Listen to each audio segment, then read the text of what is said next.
Greetings, War Thunderers. This is Longshot with you again.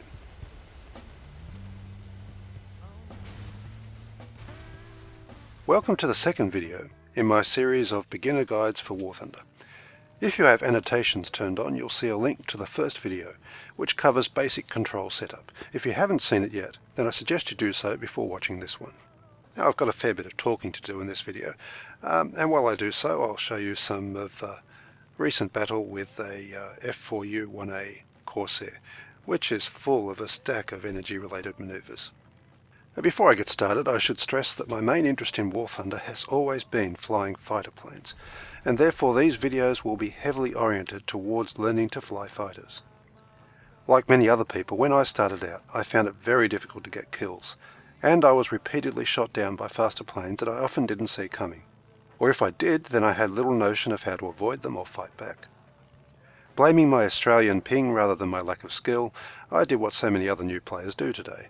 I started strafing ground targets and then progressed to flying bombers like the Blenheim, Beaufort and SB-2M, finding ways to raid tank columns and survive for multiple bombing runs.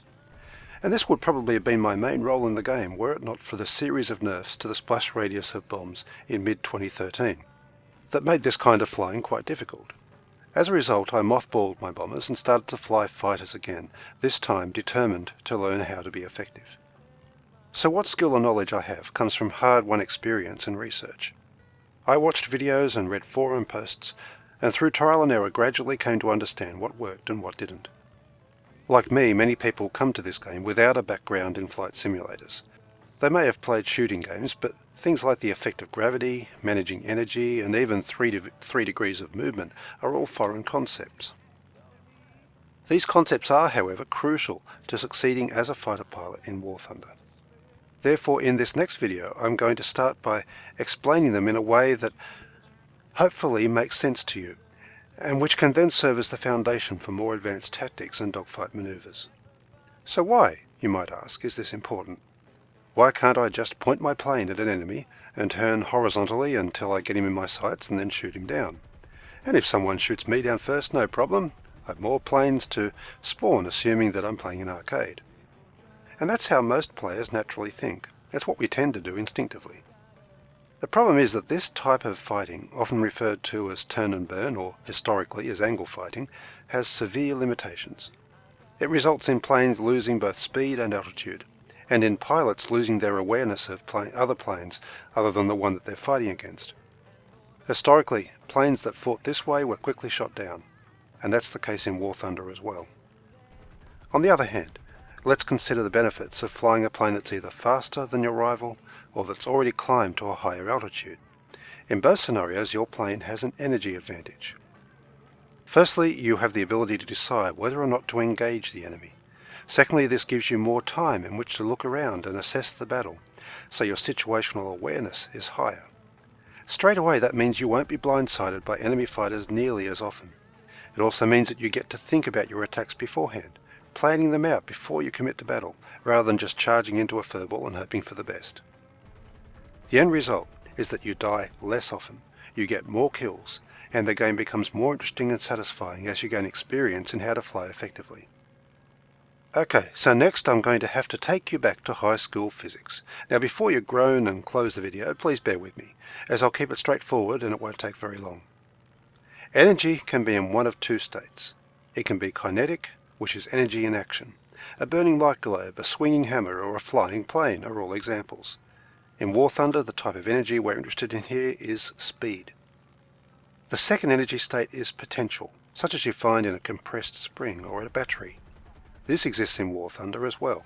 A plane up at altitude has potential energy, related to how fast it could accelerate if it dived.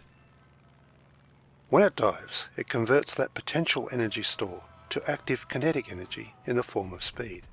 When it climbs, it's transferring the speed back into potential energy in the form of altitude. So when you hear the term energy fighting, it's all about making the most of your speed compared to the speed of your opponents.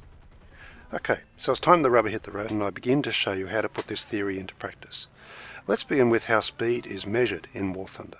By default, it's referred to as SPD in the top left-hand corner of the screen.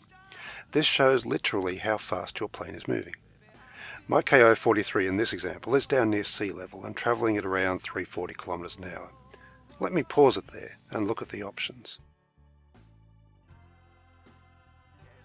Under Interface, you'll see this thing called Indicated Airspeed. Let's switch it on and see what happens.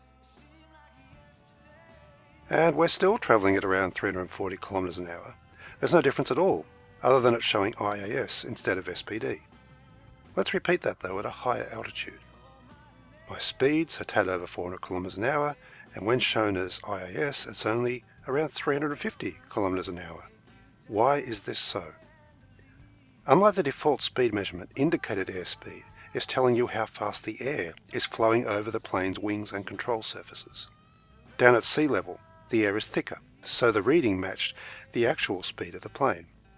The higher you go, the thinner the air becomes, and IAS will give you progressively lower values. So why is this important? Well, for an aircraft to perform manoeuvres, it uses its control surfaces as leverage against the force of the air flowing over them. Now every plane has a point at which it's travelling too slowly to manoeuvre effectively, and if slower still, a point at which it will stall altogether. And this will differ from plane to plane, but if you're using SPD and you're up at altitude, you won't know when you're approaching those speeds. Also at high speed, the control surfaces on some planes will begin to lock up and become sluggish and unresponsive. Again, you want a measurement of your speed that works regardless of your altitude, and that's IAS, and you should definitely switch to using it. Next, let's look at what happens to your speed when we perform some simple manoeuvres. As turn and burn is the most common form of dogfighting, let's see what happens when I bank the plane and hit max elevator and turn it sharply. Now, before I begin the turn, I'm travelling at 400 km an hour. As you can see, in just one turn, I lost 70 km an hour. If I kept turning, I'd lose more. Let's try it again, this time deploying combat flaps to reduce the radius of my turning circle.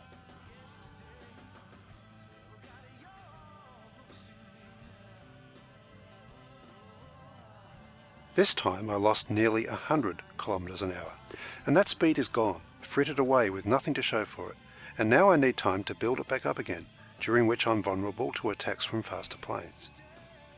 Now sometimes you'll have no choice but to fight like this, but should it be your first and only tactic? No, it should be a last resort, because speed is precious. Let's look at another turning method, the vertical loop. Now not every plane loops as well as others. Part of the fun of playing War Thunder is learning the capabilities of each plane and mastering their use in battle. And as it happens, the KI-43 is quite a good looper. So once again I'm starting out at 400 km an hour. I get down to 275 at the top of the loop, and then speed up again as I dive out, and I'm back to 360 on the exit. Yes, some speed was lost, but only 40 km an hour compared to the 70 with a horizontal turn. Next I'll perform the same loop, but use combat flaps to tighten the circle and WEP to boost its climbing speed. This time I only drop to 300 km an hour at the top, and I'm at 380 on the exit. So to summarize, energy fighting is about managing your speed and making the most of it. You can do this by avoiding wasteful sideways turns as much as possible, by climbing whenever you can, and by refusing to give up an altitude advantage easily. I know this video has been heavy on theory. The next video will look at energy-related maneuvers for use both in attack and defense. Well, I hope this has been helpful, and please feel free to leave comments. I'll see you in the next video.